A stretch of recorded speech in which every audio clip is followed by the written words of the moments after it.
So let me start my boring story by telling you one of the most boring years of my life, 2016. 2016 was perhaps the most boring, dull, lackluster year ever. Like everything that can go wrong went wrong. I had fights at work. I wanted to start a speaking career that was not taking off. I had fights with my loved ones. My health wasn't not doing great. And worst of all, I became friends with Percy. So everything that can go wrong in 2016 happened to me. But I was not ready to, suffer. I wanted 2017 to be grand. I wanted 2017 to be the most amazing year of my life. So I made plans. I made concrete plans that how I'm going to make 2017 great. I decided I'm going to quit my job and do something that I'm truly passionate about. I'm going to take care of my health and my, cut down on alcohol, focus on improving my relationship with my loved ones, and permanently block Percy on Facebook. Those were my concrete plans for 2017. I see there Florian smiling and waving. So even he had that plan, seems. But to start something that grand, you need a grand celebration. And what better than a New Year's Eve? People say if you have a grand New Year's Eve, that is the start and the beginning of a grand, grand year. So all of you who chose to sit at home this 31st December, you chose your own destiny. But 2016, I wanted it to be grand, lavish. So I took the plane, I went to New York, the Big Apple. I wanted to have New Year's Eve in New York City, NYE in NYC. And boy, didn't I go to the most amazing party. It was the 1920 Great Gatsby themed party, suits, tuxedos, alcohol, gin tonic, sambuca, and we were all having a great time. There was opulence, and I knew this is how I want my 2017 to be. A legendary year. The party was great. It was 2 floors. I was with friends and it was great. And then as I walked down around 1 o'clock in the night, on the ground floor, I see there was a small room and there was a queue to enter that room and nobody could see what's going on inside the room. There was a big sign outside the room that says, "Choose carefully." Got me curious. What is happening inside that room? I also stood in the queue because just beneath it, it says, "Choose carefully. Tonight, it's free." That's where my Dutch instincts kicked in. It's free. I'm going to go for it. And then I saw 5 minutes later, a lady coming out of the room, wiping her tears. And we all asked, "What happened there?" "I can't talk about it."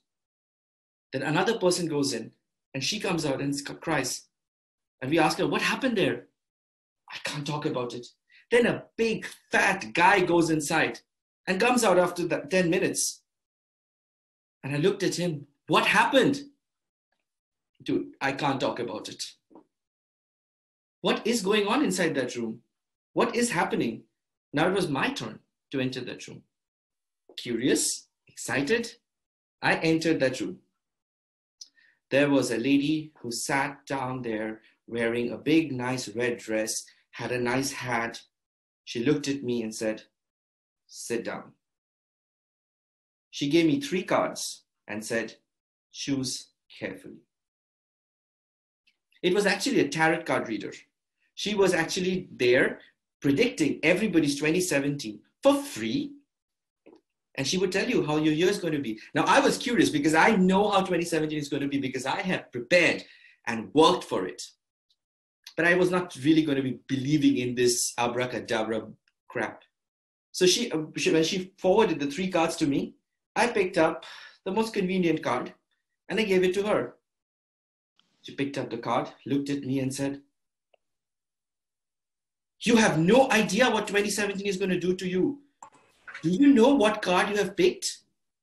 This is a dead goat. Do you know what dead goat means? Do you know what this choice replicates? 2017 is going to be the horrible year of your life. Everything that you worked for is going to go down the hill.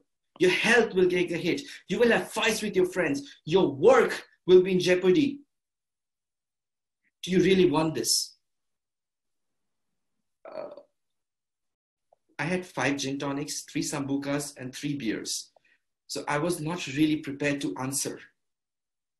I was, no, I have 2017 sorted. I know how it's going to be. No, I get you, my friend. I thought this lady will not get into my skin. And then she started saying the most amazing, thoughtful, and personal things that nobody knows about me. But she figured out just by that card that I chose, the dead goat. She said, you are different than the rest of them. You think differently, right? And do you sometimes feel that people don't really understand you? Do you sometimes feel that you have let your parents down? How did she know all of this? And the cherry on the cake, she said, tell me honestly, do you sometimes feel that your boss does not appreciate all the hard work that you do for him? Oh my God, she understood all this gospel truth about myself just by that one card, the dead goat. I was flabbergasted. I was in tears. She held my hand and said, listen, we can fix it. If you come to me, we will solve it. Tomorrow, here's my card. Take my card. Come see me tomorrow. We will do a 4-hour session tomorrow. We will do a cosmic cleansing by which you can get rid of all this negative energy. All of these bad things that is coming your way, I will divert them by a 4-hour cosmic cleanup. But if you don't come, you know you will have lots of failures, lots of challenges. And you know one thing that you will probably see in the next 1 week, something that you build up for years, you'll see it go down in the first week of January. I took the card, left the room, shocked, puzzled, and in tears. It was 2 a.m. I still saw some curious, drunk New Yorkers standing to enter the room. They looked at me and said, what happened inside the room? I wiped my tears and said, I can't talk about it. It's a tough choice. I have my plans, my beliefs, my convictions, the things I wanted to do in 2017. And here is the card on the other hand. What helped me make that decision was the Dutch instincts that I built up. I took out the card, I Googled her name. The website, chooscarefully.com, said her fees were $450 per hour plus tips. $450 means $1,800 I have to pay on the 1st of January, and that is going to do a cosmic cleanup about me. So the choice made it easier. I chose not to go for it. But deep down, that fear stayed with me. Is 2017 going to be the worst year of my life? She was true. Something that I built up for years did go down. Not on the first week of January, on the 1st of January. You know what that was?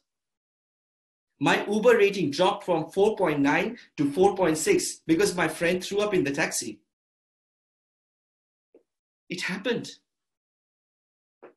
And whatever she said also happened. There were failures. There were challenges. There were health issues. There were fights. But on the hindsight, there were few successes. There were patch-ups, and I'm stronger with my friends than ever again. And yes, I'm still friends with Percy. I don't know why. But yes, those things happened. But there were good things that also happened. Because I think I made the prudent choice of not choosing to believe in her conviction, rather believe in my choices that I made for 2017.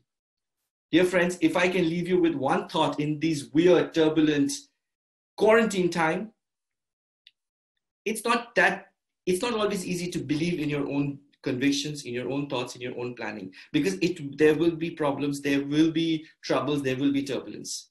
But when you do believe in yourself and the plans that you make for yourself, you'll always stay unpredictable, unconventional, yet unstoppable.